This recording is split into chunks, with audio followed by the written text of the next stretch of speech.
She Sees Red is an FMV choice-based game. It's like a live-action version of the Telltale games or something from Quantic Dream. The gameplay side of things is very minimal in its approach. There will be points in the story where you can make a decision, and this can lead to different outcomes as the story goes along. And that is really all the gameplay that is provided here. It just comes down to a handful of choices that you make throughout the story. There's no puzzles to solve or quick-time events to complete. There are some action sequences, but you just get to sit back and enjoy them rather than being a participant involved with them. When it comes to the actual story itself, think of this like a 30-minute short film where you get to make choices that affect how the narrative goes about. With this being an indie project, there are aspects about the production that are pretty good. The camera work is interesting, and I particularly like some of the shots that were used during some of the investigation scenes, along with some that were used in the fight scenes. The camera work doesn't feel standard and tries to feed into this mystery-like feel that furthers this underworld type area. The approach to the story is a refreshing one as well.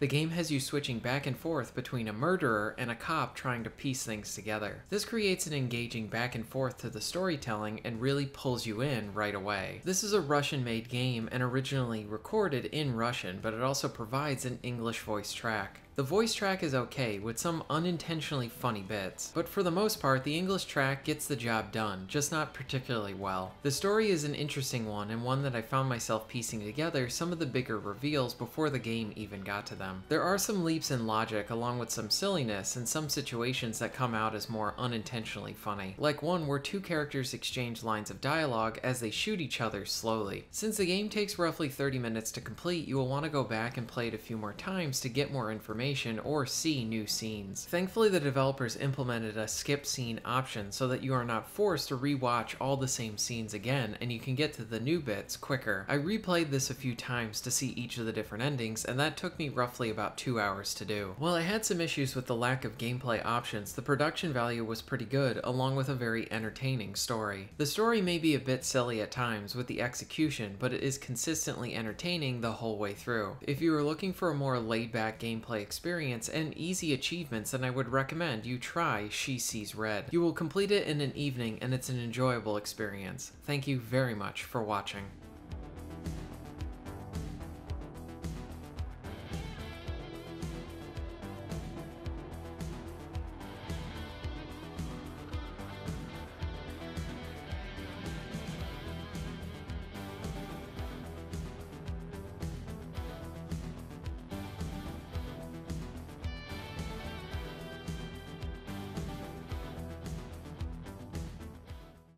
This stupid fucker destroyed the kitchen!